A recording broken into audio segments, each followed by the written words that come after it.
Iran যে পাল্টা আগ্রাসী রূপটা দেখালো সেটা কিন্তু আসলে মার্কিন যুক্তরাষ্ট্র কিংবা ইসরায়েল কারোই অনুমিত ছিল না।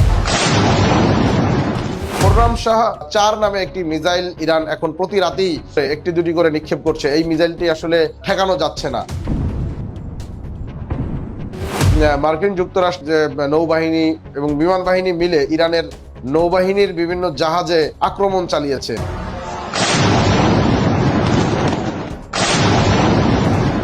ইরানের কাছে এমন কিছু ড্রোন আছে যেগুলো আসলে পানির নিচ দিয়ে চলে। দৈনিক অগ্রযাত্রা প্রতিদিনের নিয়মিত আয়োজন ডেইলি টকে আপনাদের সকলকে আবারও স্বাগত জানাচ্ছি। আমি মেহেদী হাসান।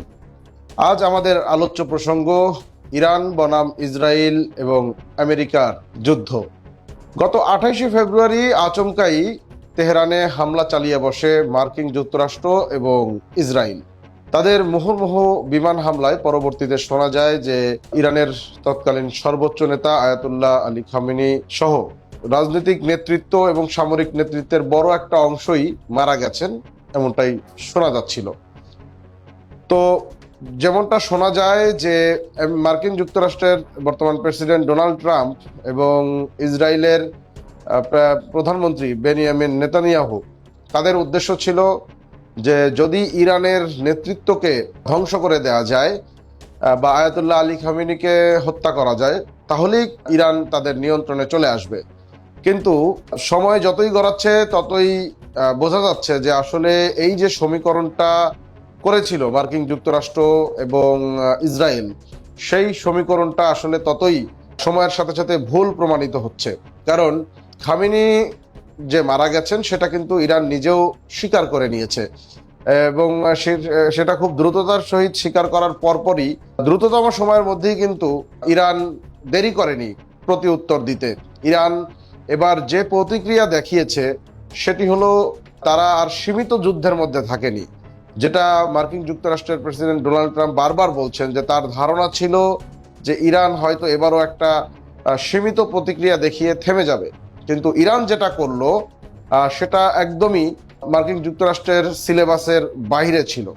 ইরান একই সাথে টার্গেট করছে আরবের, মধ্যপ্রাচ্যের যে কয়টা আরব দেশ আছে যেখানে যেখানে মার্কিন সামরিক ঘাঁটি আছে, প্রায় 29টা সামরিক ঘাঁটি শুধুমাত্র মধ্যপ্রাচ্যের দেশগুলোই নয়, বরং সাইপ্রাস নামে একটি দেশে ব্রিটিশ ঘাঁটি রয়েছে, ব্রিটিশ বিমান ঘাঁটি রয়েছে, সেই ঘাঁটিতেও পর্যন্ত তারা কিন্তু আক্রমণ করেছে। এমনকি ইরানকে আক্রমণ করতে দেখা গেছে আজারবাইজান পর্যন্ত। মানে ইরান যে পাল্টা আগ্রাসী রূপটা দেখালো সেটা কিন্তু আসলে মার্কিন যুক্তরাষ্ট্র কিংবা ইসরায়েল কারোই অনুমিত ছিল না। বলাই বাহুল্য যে এই যুদ্ধে মার্কিন যুক্তরাষ্ট্রকে টেনে এনেছে কিন্তু ইসরায়েল। দীর্ঘদিন ধরে তারাই কিন্তু মার্কিন যুক্তরাষ্ট্রের বর্তমান যিনি প্রেসিডেন্ট আছেন ডোনাল্ড ট্রাম্প, তাকে উস্কানি দিচ্ছিলেন যে কোনো মূল্যে ইরানে হামলা করতে হবে। এবং শেষ পর্যন্ত বেনিয়ামিন নেতানিয়াহু কিন্তু সফল হন মার্কিন যুক্তরাষ্ট্রকে দিয়ে ধ্বংসাত্মক হামলা চালাতে ইরানে। কিন্তু যেমনটা তারা ভেবেছিল আসলে পুরো খেলাটা কিন্তু উল্টে গেছে।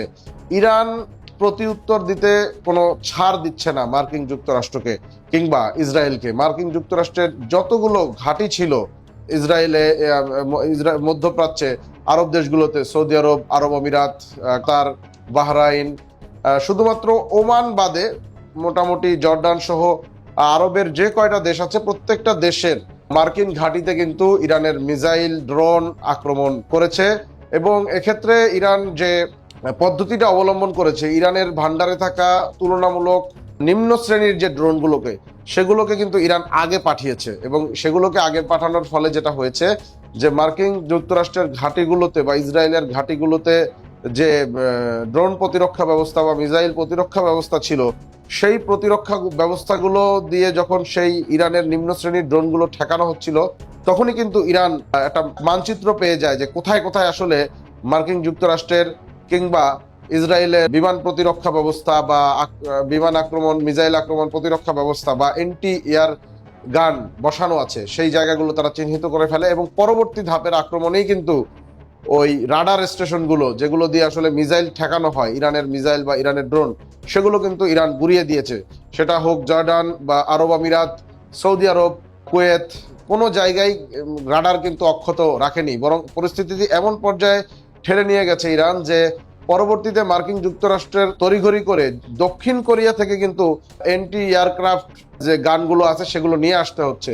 প্রতিরক্ষা ব্যবস্থা যেগুলো দিয়ে আসলে মিসাইল ঠেকানো হয় বা ড্রোন ঠেকানো হয়, সেই প্রতিরক্ষা ব্যবস্থাগুলো কিন্তু মার্কিন যুক্তরাষ্ট্র এখন দক্ষিণ কোরিয়া থেকে খুলে নিয়ে আসছে মধ্যপ্রাচ্যের দিকে। কারণ তাদের প্রত্যেকটা ঘাঁটিতে, ইরাক সহ তাদের প্রত্যেকটা ঘাঁটিতে কিন্তু ইরান আক্রমণ করেছে। শুধু এখানেই ইরান সীমাবদ্ধ থাকেনি, ইরান হরমুজ প্রণালী, যেখানে বিশ্বের প্রায় 30% তেল আনা নেওয়া হয় বা বাণিজ্যিক রুট বলা হয়, গুরুত্বপূর্ণ, বিশ্বের অন্যতম গুরুত্বপূর্ণ বাণিজ্যিক রুট বিশেষ করে দক্ষিণ এশিয়ার জন্য, সেই হরমুজ প্রণালী কিন্তু ইরান প্রথম দিনই, যুদ্ধের ঠিক পরের দিনই ঘোষণা দিয়ে বন্ধ করে দিয়েছে। এবং সেই হরমুজ প্রণালী দিয়ে ইরানের অনুমতি ছাড়া যে জাহাজই যাওয়ার চেষ্টা করছে সেই জাহাজকেই কিন্তু ইরান ধ্বংস করে দিচ্ছে। এখানেও কিন্তু মার্কিন যুক্তরাষ্ট্রের যে প্রেসিডেন্ট ট্রাম্প, তিনি কিন্তু চ্যালেঞ্জ করেছিলেন। তিনি এমনকি গতকালকেও আমরা দেখেছি যে মার্কিন যুক্তরাষ্ট্রের যে নৌবাহিনী এবং বিমান বাহিনী মিলে ইরানের নৌবাহিনীর বিভিন্ন জাহাজে আক্রমণ চালিয়েছে। নৌবাহিনীর বিভিন্ন জাহাজকে সন্দেহ করা হচ্ছে যে তারাই মূলত হরমুজ প্রণালীর জাহাজগুলোকে, পণ্যবাহী জাহাজগুলোকে বাধা দিচ্ছে। এবং সেই ইরানের নৌবাহিনীর ছোট ছোট টাগবোটগুলোকে টার্গেট করা হয়েছে। কিন্তু তাতেও কিন্তু ইরানকে ঠেকানো যায়নি, কারণ আজকেও দেখা গেছে ইরান 3টি জাহাজে, কিছুক্ষণ আগের আপডেট হলো 3টি জাহাজে ইরান নতুন করে আবার হামলা চালিয়েছে। মূলত ইরান, এই যে যুদ্ধটা শুরু হয়েছে মার্কিন যুক্তরাষ্ট্র ইসরায়েলের সাথে, এটার প্রস্তুতি ইরান আরো অন্তত 20 বছর আগ থেকে নিচ্ছিল। তারা জানতো যে কিভাবে কিভাবে তাদেরকে ঠেকানো হবে, এই জন্য পাল্টা ব্যবস্থা কিন্তু ইরান আগে থেকে নিয়ে রেখেছিল। ইরান যেটা করেছে, ইরান আকাশের জন্য যেরকম ড্রোন বানিয়েছে আকাশপথে আক্রমণের জন্য, ঠিক একইভাবে ইরান কিন্তু পানিপথে আক্রমণের ড্রোনও বানিয়েছে।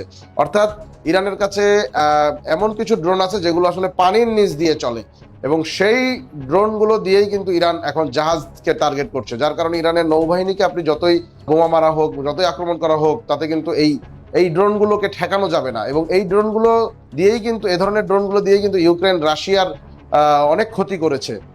কারণ এই ড্রোনগুলো চালাতে কিন্তু কোনো মানুষ দরকার, দূর থেকে মানুষ নিয়ন্ত্রণ করে একটা নির্দিষ্ট গোপন জায়গা থেকে। তো দিন শেষে এবং ইসরায়েলের বিভিন্ন আকাশ প্রতিরক্ষা ব্যবস্থা ছিল, আয়রন ডোম, থার্ড সহ আরো নানান আকাশ প্রতিরক্ষা ব্যবস্থা ছিল, কিন্তু সেগুলো এখন ব্যর্থ হচ্ছে ইরানের মিসাইল আক্রমণের কারণে। এবং ইরানের একটি মিসাইলের কথা আসলে উল্লেখ না করলেই না, খোররাম শাহ 4 নামে একটি মিসাইল ইরান এখন প্রতি রাতেই একটি দুটি করে নিক্ষেপ করছে। এই মিসাইলটি আসলে ঠেকানো যাচ্ছে না।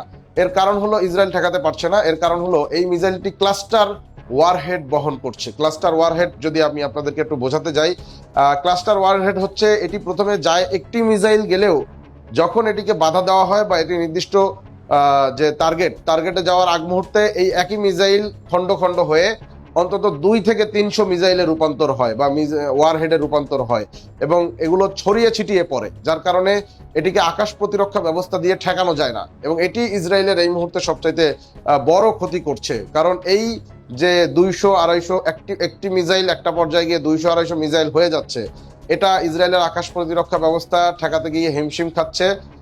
এবং এই ওয়ারহেডগুলো কিন্তু বিভিন্ন জায়গায় ছড়িয়ে ছিটিয়ে পড়ছে। এবং আরো বিপজ্জনক হলো, এই যে 200-250 পিস হয়ে সেটা পড়ছে, এই 200-250 পিস ওয়ারহেডের সবগুলো কিন্তু বিস্ফোরিত হচ্ছে না তাৎক্ষণিকভাবে। এগুলো পরবর্তীতে মানুষের সংস্পর্শে আসার পরে বা মানুষের পাড়া লাগার পরে, মানুষের গাড়ির চাপ লাগার পরে বিস্ফোরিত হচ্ছে। তো পুরো ইসরায়েলকে কিন্তু ধীরে ধীরে ইরান এভাবে কোণঠাসা করে ফেলেছে। ওদিকে মার্কিন যুক্তরাষ্ট্র যেমনটা হিসাব করেছিল সেই হিসাবও কিন্তু মিলছে না। এবং খেপে গিয়ে মার্কিন যুক্তরাষ্ট্র বা ইসরায়েল উভয়ই ইরানের তেল শোধনাগারগুলোতে, তেল কেন্দ্রগুলোতে, তেলের যে মজুদ যেখানে যেখানে থাকে সেই জায়গাগুলোতে বম্বিং করছে। কিন্তু সেই বিপর্যয় কিন্তু ভোগ করতে হবে সামনে পুরো বিশ্বেরই, কারণ ওই তেলগুলো কিন্তু সারা বিশ্বই ব্যবহার করবে। তো অবস্থা দৃষ্টি যেটা মনে হচ্ছে, ডোনাল্ড ট্রাম্প এখন এই মুহূর্তে যুদ্ধ থেকে পিছু হটতে চাচ্ছেন। ইসরায়েলও ব্যাপারটা এভাবেই নিয়ে যাচ্ছে, তারাও ভাবেনি যে আসলে এভাবে প্রতিউত্তর আসবে। তো যুদ্ধের পরিস্থিতি আসলে এই অবস্থায় ইরান কাউকেই এক চুলো ছাড় দিচ্ছে না, যেমনটা সহজ ভাবা হচ্ছিল। ইরান বনাম ইসরায়েল বনাম যুক্তরাষ্ট্রের এই অসম যুদ্ধ আসলে দিন শেষে তেমনটা হলো না। তার উপর আয়াতুল্লাহ আলী খমেনি মারা যাওয়ার পর তার ছেলে যে দায়িত্ব নিয়েছে, তার ছেলের সম্পর্কে বলা হচ্ছে, মুজতবা খামেনি সম্পর্কে বলা হচ্ছে যে তিনি আরো অ্যাগ্রেসিভ বা আরো ক্রুদ্ধ এবং আরো রাগান্বিত টাইপের একজন নেতা। এবং তিনি কিন্তু একসময় ইরানের সামরিক বাহিনীতেও ছিলেন, লম্বা সময় তিনি ইরানের সামরিক বাহিনীতে সময় দিয়েছেন। এবং তার সম্পর্কে সর্বশেষ যতটুকু জানা যাচ্ছে যে আলী খামেনির ওপর যখন হামলাটি হয় সেই সময় তিনিও কিন্তু আঘাতপ্রাপ্ত হন, তার একটি পায়ে আঘাত লেগেছে। তিনি এখন গোপন জায়গা থেকে চিকিৎসা নিচ্ছেন এবং ওখান থেকেই যুদ্ধ পরিচালনা করছেন। তো দর্শক, এই ছিল দৈনিক অগ্রযাত্রা প্রতিদিনের ডেইলি টকে আমার কাছে সর্বশেষ। দৈনিক অগ্রযাত্রা প্রতিদিনের সাথেই থাকুন, দেখা হবে নতুন কোনো ভিডিওতে। অগ্রযাত্রা প্রতিদিন, নির্ভীক প্রত্যয়ে উজ্জীবিত।